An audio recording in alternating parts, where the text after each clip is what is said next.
The Debates Commentary. BIMALA, Chern Law, Ph.D. M.A.B. L.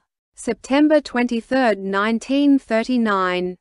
Chapter I. Opening parenthesis. Continued PDF, p3848. Inquiry about supernormal power is ended. Now mother, etc., is said in respect of inquiry about kinship. Katia, etc., in respect of inquiry about birth. 3. Layman, world forsaker, about status. Deva, human, etc., about rebirth. 32. A stream winner, etc., about experience, which is also called inquiry about ariyas. All these are clear in meaning. Are there those who, having been arahants, are no longer arahants? This has not, however, been said here on account of erratic conception. Is there the accepted term of the four pairs of men? This is an inquiry about the company, and this is also clear. Is the person conditioned? This is an inquiry into the nature of a real and ultimate fact. Therein, is there a third alternative? This is the question of the Sakaveden. Accordingly, the opponent denies because of the absence of reality and ultimacy in material quality. When he is asked again, he assents in respect of the person. Personal entity.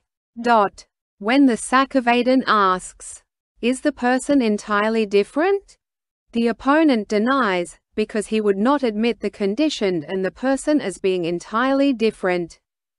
Are the aggregates conditioned? And so forth. This is said to inquire, having shown by material shape that the aggregates are conditioned, whether these are entirely different. Is material shape conditioned? And so forth. This is said to inquire, having shown the classification of the aggregates, whether these are entirely different. Does the person originate? This is the question of the Sakaveden.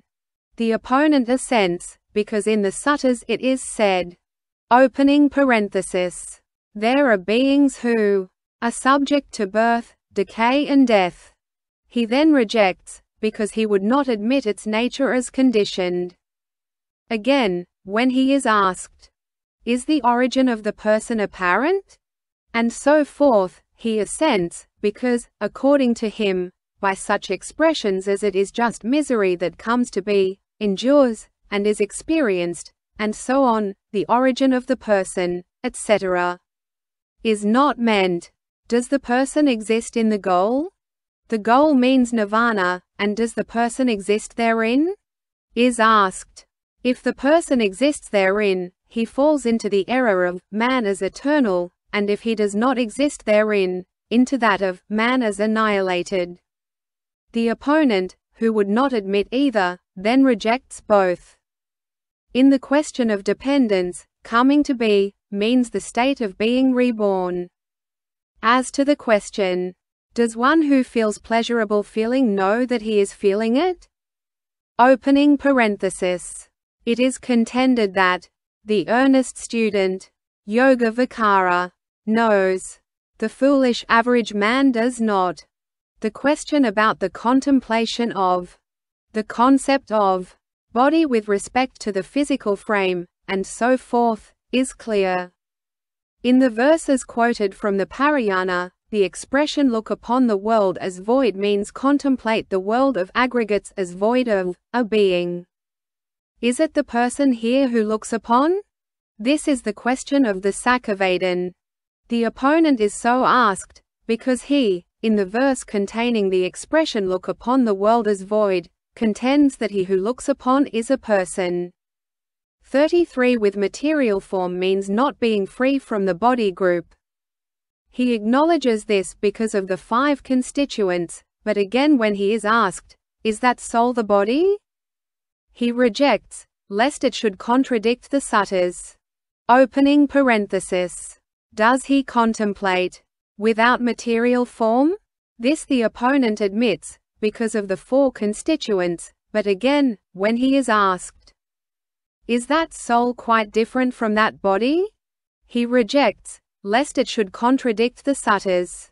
When he has gone within and when he has gone outside, these are the expressions implying the specific significance of, is it with or without the body group? As explained above. Therein when he has gone within, means, gone into material form, and not coming out of it or therefrom, persists there, not being freed from material form. Coming out means, formerly not freed from, now going beyond the scope of material form. Without self means deprived of self, of soul, of person. The sense is, even in one and the same quality, there is no person. Thus the meaning should be understood as said in all the suttas and commentaries. In this connection, however, we shall say merely so far as it was uttered. Did the Exalted One speak of a butter jar? And the following are adduced to show that meaning is not always according to the form of what is said. A jar made of gold is called a golden jar, but one made of butter is not in the same way called a butter jar. What is meant here is this: a butter jar is only that wherein butter is put. In regard to an oil jar, and so on, this is the sense. A permanent meal or a congee is not eternal and permanent as is nirvana.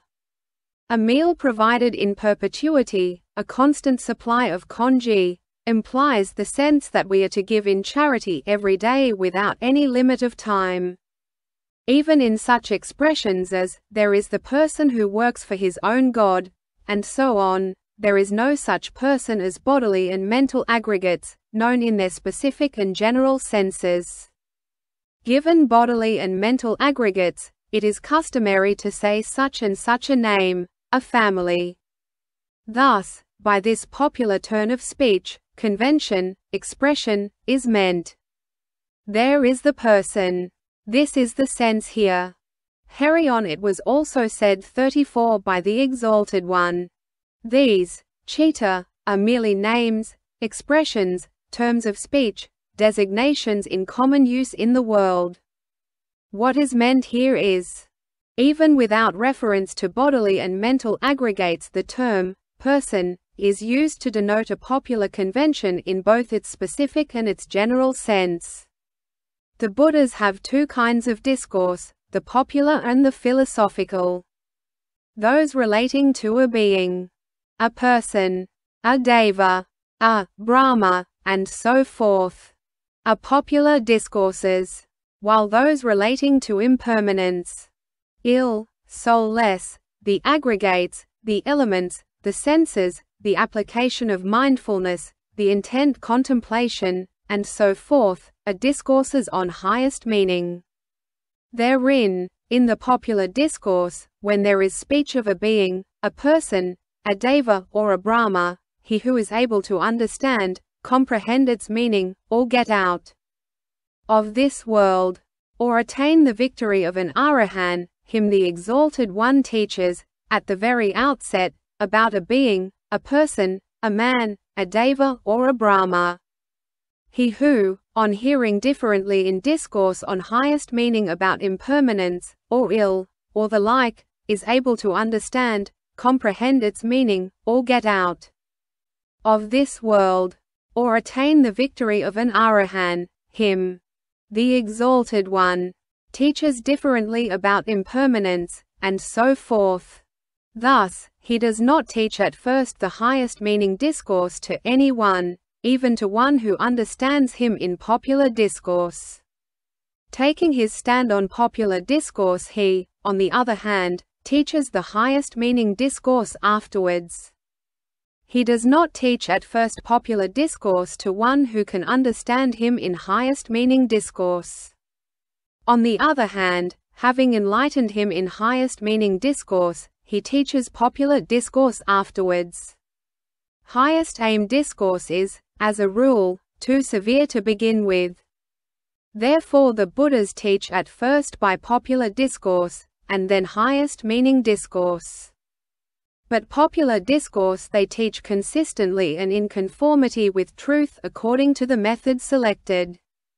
And highest meaning discourse, too, they teach consistently and in conformity with truth according to the method selected. Thus it is said, "The Enlightened One, best of speakers, spoke two kinds of truth, namely, the popular and that of highest meaning, a third is not got at. Therein, discourse meeting with agreement is true and is by way of world convention. Highest meaning discourse expression is also true and, as such, characteristic of things as they are." 35 There is another way of putting it.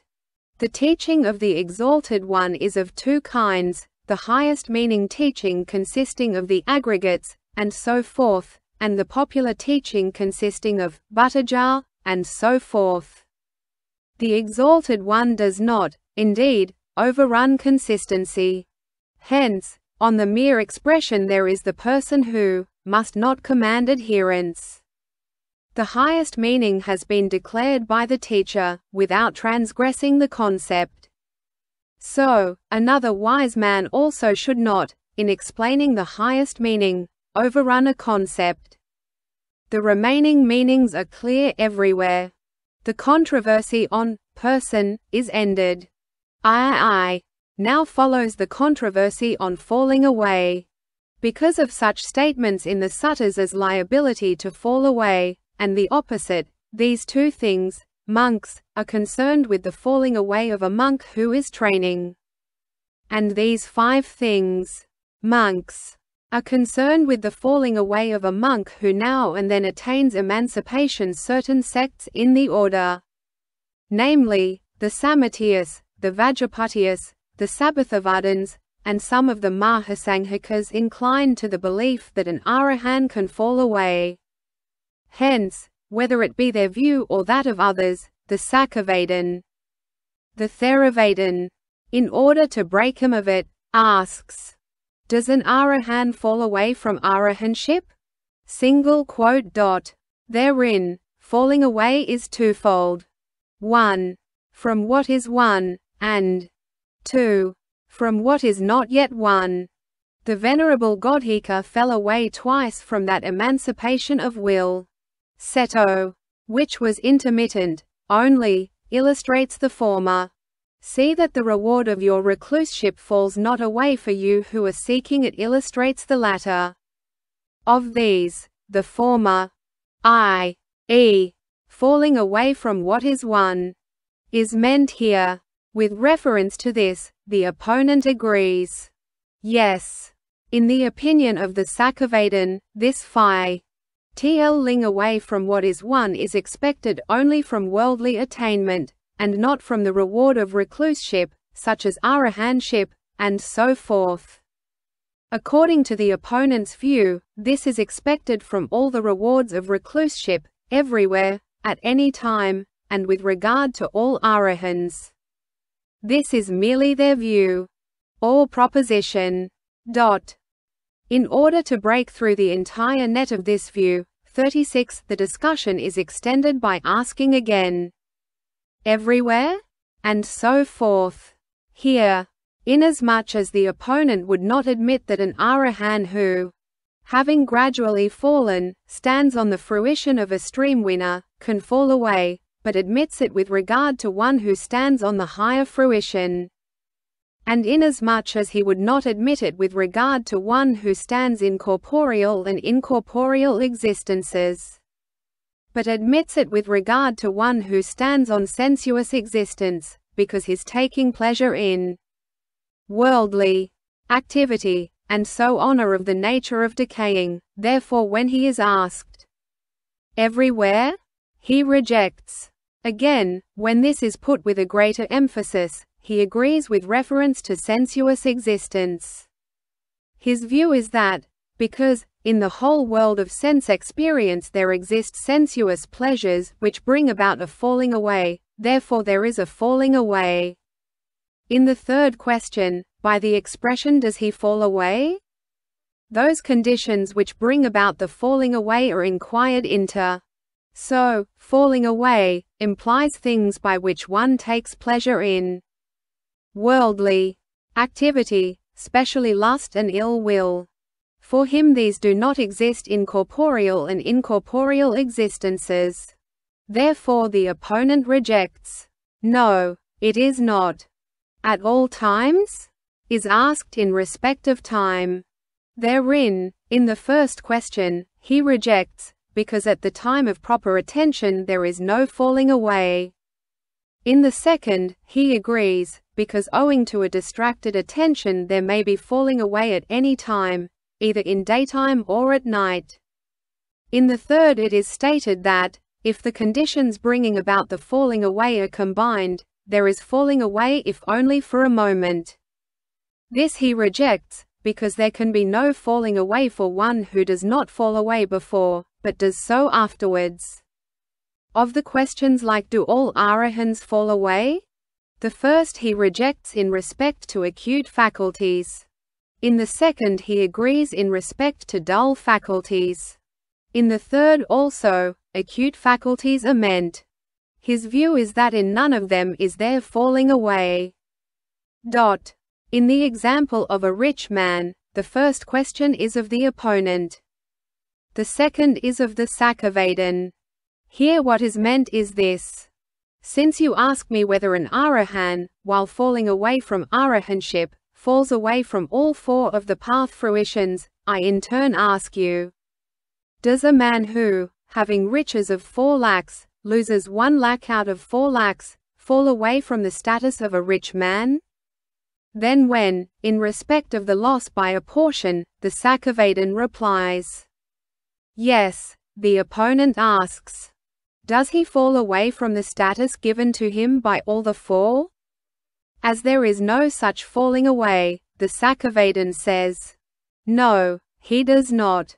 He then is of opinion that 37 so also an arahant does not fall away either from arahantship or from the 4 path fruitions, and asks his opponent the second question of possibility. The opponent, who does not see any limitation to what is impossible for a rich man, agrees. But when he is asked about the possibility of falling away of an arahant from the 4 path fruitions, he takes the wrong sense of the expression. He is sure to proceed towards enlightenment and, standing on his own view, considers the impossibility of falling away from the path fruition of a stream winner, and rejects. But this is merely his opinion. Here ends the application of the thesis. There now begins a comparison of the classes of Aryans. Some admit the falling away of an arahant from arahantship. Some even of a never-returner. Some of a once-returner. But no one admits that a stream winner can fall away. They admit the falling away only of those who, having fallen away from arahantship, have got the state of a never-returner or that of a once-returner, and not of other never-returners or once-returners. They do not admit that a stream winner can fall anywhere. So there is an inquiry at the beginning of each discourse. In this connection, the affirmation and the denial should be understood according to their respective views. Does a never-returner fall away from his the third fruition?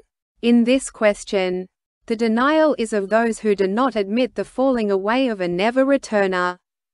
And the affirmation is of those who admit the falling away of one who has become a never-returner through the usual course.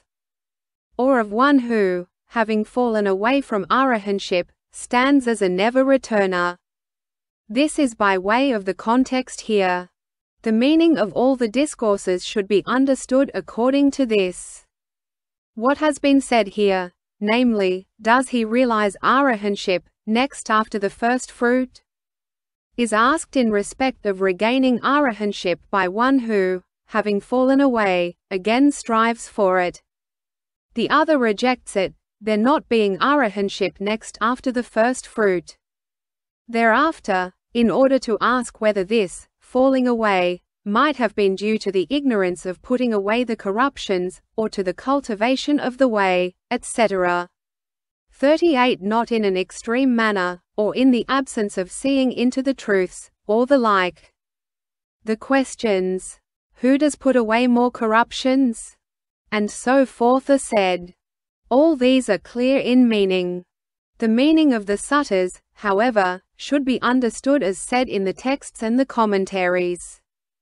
Does an Arahan who now and then reaches emancipation fall away from Arahantship? Here, their view is, he who has dull faculties reaches emancipation now and then, and he who has acute faculties is at any and all seasons emancipated. In the opinion of the Sakavadin, however, it is definitely concluded that he who has got jhana, but has not self-control, is intermittently emancipated, while he who has got both jhana and self-control, and also all classes of Aryans are at any and all seasons emancipated in the Aryan emancipation. But the debater, holding his own view, says, he who is intermittently emancipated falls away, but the other does not. The rest here is clear in meaning. Here ends the comparison of classes of Aryans. Now follows proof from the suttas. Therein, both high and low, means both high and low from a comparison of highest and lowest. The ways, means the ways revealed by a samana, that is to say, explained by a Buddha samana. The high ways are of pleasant progress and of quick intuition, while the low ways are of painful progress and of sluggish intuition. The next two are partly high, and partly low. That which is said first is high, the next three are low. Those who reach the further shore, means, do not walk twice along those ways to nirvana, but by one way. How? Because the corruptions which are removed by that way do not originate again. In this way, the absence of the conditions of falling away is explained. Nor once is this goal thought of means, nor even once does he become worthy of attainment of it. Why? Because of the removal of all corruptions by the one way. 39 By this one way, the attainment of arahantship is explained. By the expression is there to be a cutting of what has been cut? Is asked, is there anything to be cut again from the circle of corruptions which has been cut? The other rejects in respect of acute faculty sense, and when he is asked again, he agrees in respect of dull faculty. The Sakavadin quotes the suttas, and shows the absence of it.